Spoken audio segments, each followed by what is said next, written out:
Señores, buenas noches. Soy Luis Novarecio, esto es Animales 2020. En un instante, como todos los miércoles, voy a estar conversando mano a mano con Jorge Asís.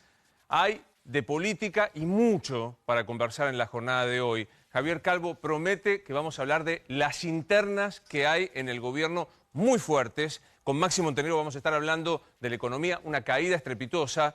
Con Rosario también nos vamos a ocupar, con Rosario Ayerdi, de lo que está sucediendo en materia de vínculo sindical con el gobierno, pero definitivamente empezaremos con el tema que trae Nacho Ortelli. Buenas noches a todos, que es la situación de la salud. Gran preocupación por estos números, porque ahora sí ya tenemos que ver qué ha pasado con la cuarentena dura, el martillazo. Hoy, fíjense este número, 5.782 infectados, la gran mayoría 5.000 corresponden al AMBA, o mejor dicho, a la provincia de Buenos Aires y a la capital federal. Y el número de muertos que no baja a 98, preocupación en el gobierno nacional. Máxima preocupación, Luis, después de estos números se estableció un nuevo piso, se discutía mucho del efecto martes, si había habido un error de carga de los datos. Este número de estas últimas horas generó mucha preocupación. Hay algunas conclusiones que empiezan a surgir por parte del gobierno nacional, tienen que ver una con que la cuarentena, la fase 1 que se realizó entre el 30 de junio y el 17 de julio, no funcionó para frenar el crecimiento de los contagios, sino que lo único que sirvió fue para ralentizar la ocupación de unidades de terapias intensivas. Pero yo tengo una pregunta, les hago, Rosario, sí. Javier, Maxi, la pregunta directamente. ¿Hoy apareció en el gobierno la posibilidad de decir, volvamos atrás, endurezcamos la cuarentena? Bueno, es un fantasma que empieza a sobrevolar, pero que van a evaluar recién a partir del día lunes, salvo que haya algún crecimiento exponencial, o de los contagios, duplicación de casos, o crecimiento de un 10%, por ejemplo, de un día para otro, de la unidad de terapia intensiva en cuanto a la ocupación. Bueno, decir que este primer dato que traía Nacho es importante. O sea, ¿para qué sirvió la cuarentena? Obviamente no para bajar el número de contagios, sino dar tiempo a las terapias intensivas. Atención, porque hay una información que me parece que muestra lo que está sucediendo, que trae Rosario, que es en la provincia se empieza a utilizar la posibilidad de camas de terapia intensiva pediátricas. Exactamente, no estaban contempladas hasta ahora en el número que tiene la provincia de Buenos Aires con respecto a las terapias intensivas, sobre todo en el AMBA. Hoy en el AMBA hay 2.783 camas, ocupadas hay 1.694, quedan 1.000. ¿Parece un número importante? Sí. No lo es en absoluto. Bueno, ¿qué es lo que está pasando en la provincia de Buenos Aires? Se empezó a mirar las camas de terapia intensiva que tienen que ser acondicionadas. Hoy, en la actualidad, en el AMBA hay 254 camas de terapia intensiva pediátricas que están ocupadas solamente 113. Hay solo un menor con COVID en la provincia de Buenos Aires y se pueden llegar a ocupar estas camas pediátricas que no tenían pensadas ocuparlas. También van a aparecer por obras en las últimas semanas otras 100 camas de terapia intensiva más, porque saben que ya el sistema en 3 semanas se satura. ¿Es esto que estás diciendo y que algunos dicen es el pico, es el peor momento? Es el peor momento de la pandemia, eso es lo que piensan en el Ministerio de Salud, lo que no implica que sea el pico, ¿no? Se está entrando lo que siempre plantean los infectólogos, que estamos llegando al pico, pero no es el pico se va a poder determinar una vez que baje, que empiece la curva descendente de esta cantidad de contagios. Y dos datos para tener en cuenta, rebrotes en el interior del país. Rosario, Santa Fe fue para atrás, empieza a complicarse. Y esto que vos decías, el lunes vuelve a ser un día de análisis importante. De análisis, de balance de qué está pasando, la película, no la foto como tenemos hoy. Sí, Javier. Luis, vos planteabas recién si el gobierno nacional está empezando a evaluar ir para atrás. Yo no sé el gobierno nacional, pero el gobierno de la provincia de Buenos Aires ya empezó a evaluar seriamente, pedir, cerrar otra vez el sistema de cuarentena a algo un poco más duro, porque ven, estos números ya no es el número de ayer que veíamos ayer respecto a que, bueno, eran valores atrasados porque estaba un problema técnico del martes. No, hoy ya es el segundo tema con cifras cercanas a 6.000 contagios y sobre todo a este riesgo de saturación del sistema sanitario. Quiero sumarlo al infectólogo y jefe de internación del CEMIC, que es el doctor, y ojalá pueda pronunciar bien su apellido, si no sé que me va a disculpar, el doctor Martínez Gierki. Doctor, gracias por estar con nosotros. Hola Luis, ¿qué tal? Buenas noches. Buenas noches a todos. La pregunta es, como planteamos recién, estamos en el peor momento, es el pico, hay alarma por la cantidad de contagiados que no cesa y esto puede saturar, estresar el sistema sanitario?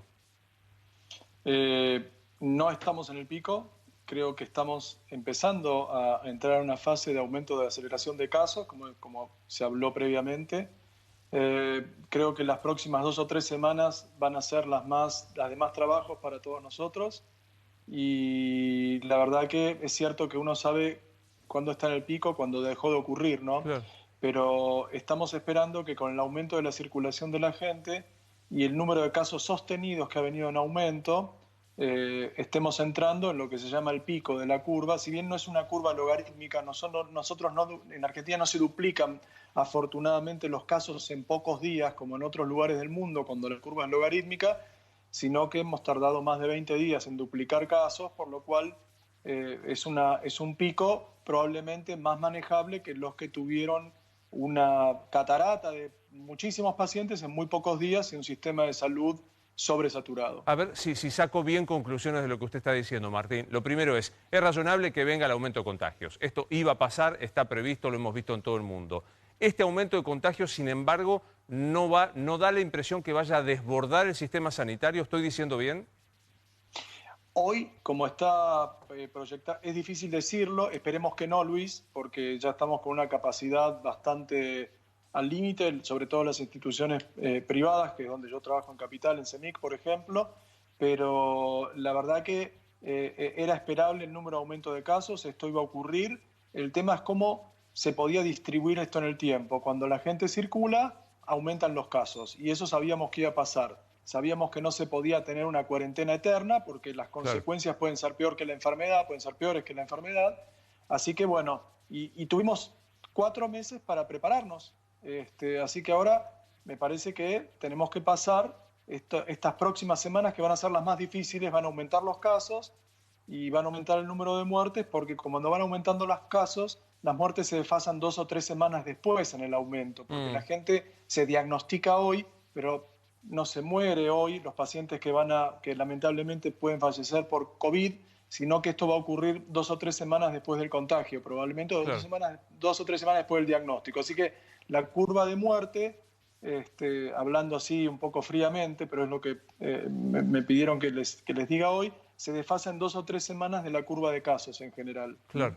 Es decir, que cuanto más contagios hay, la letalidad la vemos en 2 o 3 semanas. Usted trajo el tema, Martín, de las camas UTI, y que me gustaría que conversáramos, porque Rosario acaba de también darnos la información de que para reforzar el sistema de las terapias intensivas, la provincia suma las camas de pediátricas para niños porque no están ocupadas en su totalidad. Hoy tenemos 902 casos de COVID en terapia intensiva. El número a nivel nacional, con la disparidad que hay de contagios, es 55. En el AMBA, que es el lugar más endémico, es 64.3%. Esto es una situación crítica, una situación preocupante. ¿Qué adjetivo hay que ponerle, Martín? Bueno, yo creo que primero que la Argentina es un lugar muy heterogéneo. Nosotros vemos una gran concentración de casos en la ciudad de Buenos Aires y ahora en el AMBA, como estuvieron observando estos días, y el promedio de la nación no indica lo que puede pasar en lugares puntuales. Por eso es importante hablar de ciudades o regiones y no tanto del promedio nacional cuando uno mira estos números. Es cierto, el promedio de la nación de ocupación de camas de UTI ronda el 55%, y en el AMBA está en el orden del 65% aproximadamente. Camas críticas en la ciudad de Buenos Aires hay 270 ocupadas, y sabemos que en el sistema público de salud estoy hablando, donde hay aproximadamente, creo que son más de 400, si no me equivoco, no tengo el número exacto, por lo cual estamos en un porcentaje de ocupación elevado de camas, pero todavía tenemos capacidad de respuesta. Claro. Así que me parece que si la curva no se hace logarítmica, vamos a poder responder en algunos lugares con más soltura, y en otros lugares va a ser una respuesta mucho más esforzada y complicada en el sentido del uso de camas. Sí. Pero la verdad que no estamos en una curva disparada como se ha visto en España, Italia, al principio en Francia, como están viendo ustedes en Estados Unidos o en Brasil. Doctor, en la ciudad de Buenos Aires, la Cámara que agrupa los sanatorios privados planteó que es mayor el índice de ocupación de terapia intensiva en el sistema privado con el sistema público. de cerca del 70% y en algunos casos más de ese porcentaje. En el CEMIC, ¿cuánta cantidad de camas de terapia intensiva hay ocupadas? Nosotros en el CEMIC de Pombo, hoy en día, que es donde yo trabajo, nosotros tenemos aproximadamente 30 pacientes con coronavirus hoy en día internados, de los cuales en terapia intensiva ocupan la mayoría de las camas disponibles que tenemos en el área de terapia intensiva, no de terapia intermedia, porque hemos tratado de separarlas en la internación para tener un área limpia y un área con COVID.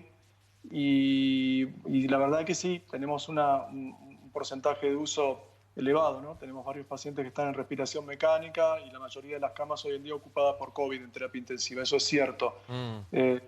Así que sí, en algunas instituciones privadas estamos viendo esto y lo otro que estamos viendo también es que hay pacientes que requieren seguir en la internación por cuestiones de aislamiento y no por cuestiones de que necesitan cuidados clínicos agudos. Por ejemplo, una persona que viene de un geriátrico, los geriátricos están pidiéndonos 2 PCR positivas para poder devolver los pacientes a las instituciones estas de cuidados crónicos.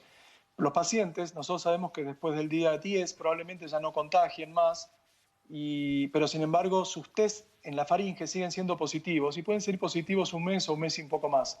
Entonces, ahí hay una ocupación de camas que son camas que no están dando respuesta a una enfermedad aguda, sino que están trabajando como parte del sistema de aislamiento. Pero bueno, para decirlo torpemente, no están ahí porque estén graves y necesiten la atención propia de la terapia intensiva, sino porque hay que aislarlos. Yo me quedo pensando en algo que usted decía, Martín, y que quiero contraponerlo con lo que traía Nacho Ortelli, que es... no estamos en el pico, decía usted. Hoy en el gobierno decían, estamos en el peor momento. Fijémonos la curva, por favor, de contagiados para que la interpretemos con usted, doctor. Siempre tomamos una semana, el verde es la ciudad, el celeste es la provincia, y uno va viendo los altos, ¿no? 854, 245, hace prácticamente una semana, va subiendo, y hoy estamos en, la verdad que 900 casos más en la provincia, 600 más en la ciudad. 3.400 por un lado, 1.452 ayer y hoy 3.800, lo cual hace 1.300 más y 1.300, 500. Esto hace, usted dijo, no estamos en el pico. ¿Estamos, como se comentaba hoy en la Casa Rosada, en el peor momento de la enfermedad? No, yo no creo que estemos en el peor momento de la enfermedad. Creo que la curva va a seguir creciendo, que va a seguir subiendo y que el peor momento de la enfermedad probablemente ocurra dentro de las próximas 3 a 4 semanas, porque la gente ha empezado, porque la cuarentena se ha relajado, la gente ha circulado más y vamos a tener más casos. Pero hay una cosa que es importante saber, que nosotros estamos viendo casos diagnosticados y camas ocupadas. Sin embargo, hay estudios en la Ciudad de Buenos Aires que ha hecho, de los cuales Fernán Quirós y gente que ha trabajado muy bien ha mostrado algunos datos de forma preliminar, donde en algunos barrios populares hicieron test de anticuerpos a la gente. Test de anticuerpos es cuando uno ya tuvo la enfermedad y los anticuerpos los genera a la semana el 70 y pico % y a las 3 semanas el 90% aproximadamente o más de la gente. O sea que habla de una infección pasada más que aguda o actual. Y han encontrado que en algunos barrios populares, al random, cuando uno mira al azar y va casa por casa y hace test de anticuerpos, 50% de positividad. De esos pacientes, solamente el 15% referían haber tenido algún síntoma compatible con la enfermedad y los demás no tuvieron síntomas o tenían muy pocos síntomas. Dicho de otra forma, lo que estamos diagnosticando es probablemente mucho menos de lo que hay. Se está infectando en realidad la gente, y esto ha pasado en el mundo, ¿no? Si uno mira las ciudades, New York ha tenido un porcentaje de pacientes infectados que ha rondado en este tipo de muestras al azar en el 20%, Madrid en el 11%, y probablemente Cava pueda llegar al 10%, ¿no? Ahí abre usted, si uno hiciera este muestreo. Quiero dejarla a Rosario porque quiero hacer una pregunta, pero usted abre un montón para mí, de dudas que sería interesante que con la mesa lo charlamos. La primera, usted hablaba aquellos que se hacen el análisis para saber si tienen anticuerpos, lo tienen y no tuvieron síntomas. Hay algunos que tienen la posibilidad de costearlo a este análisis, que tiene un costo importante, pero para algunos es accesible. Si uno se hace ese análisis y le da positivo, ¿está cursando la enfermedad o ya cursó la enfermedad? Lo más probable, Luis, es que los anticuerpos en COVID, lo que hemos visto nosotros, que hemos estado con el grupo de virología de CEMIC haciendo investigación en este aspecto, la positividad ocurre en general, y esto está escrito por muchos otros grupos, que los anticuerpos empiezan a positivizar en general en la semana de la infección y la mayoría de los pacientes a las 3 semanas va a tener anticuerpos positivos de los que cursaron la infección. Así que en general el anticuerpo está hablando de una infección pasada. Por eso el anticuerpo no sirve para decir quién tiene una infección y está contagiando, sino quién la tuvo. Entonces es muy útil desde el punto de vista epidemiológico. Entiendo perfecto. La PCR o el test está detectando un virus en principio, ácidos nucleicos del virus en la faringe o en la nasofaringe, y eso tiene que ver, sobre todo al inicio de la infección, con replicación viral. El anticuerpo está detectando una marca inmunológica ante una infección pasada. Lo entiendo. O sea que sirve mucho epidemiológicamente, pero no sirve para decir a quién hay que aislar y a quién no. Lo entiendo. Sí, en el gobierno, es como dice Nacho, dicen el peor momento no solamente por una evaluación de los casos de hoy, sino que es el peor momento también político por el cansancio de la cuarentena que hay, justamente por la época del año que hace que las respiraciones, las enfermedades respiratorias también asciendan, y obviamente la flexibilización hace mayor circulación, mayores accidentes de tránsito, mayores camas ocupadas. Ahora, también hacen números por todos lados en el gobierno para ver qué pasa con las camas de terapia intensiva.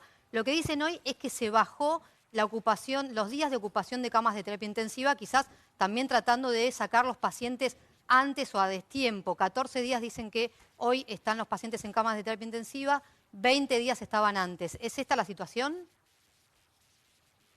Bueno, la verdad que la situación es dinámica. Una vez que los pacientes entran en terapia intensiva es porque se les va a brindar un soporte adicional al que se le puede brindar en una unidad de cuidados generales en un hospital, y eso implica llegar eventualmente a la ventilación mecánica, y un porcentaje importante de los pacientes que van a terapia intensiva con COVID requieren ventilación mecánica.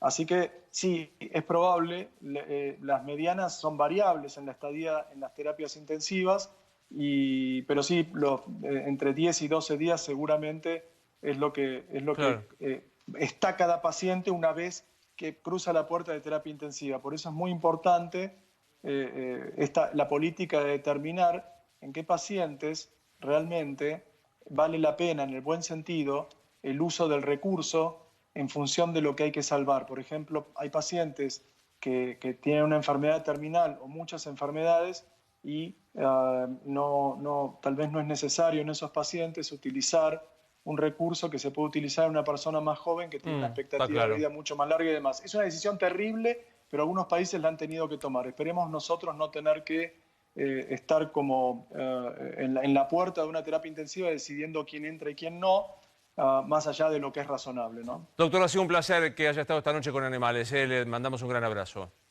Un abrazo para todos, cuídense. Hasta luego. Y acá vuelve a aflorar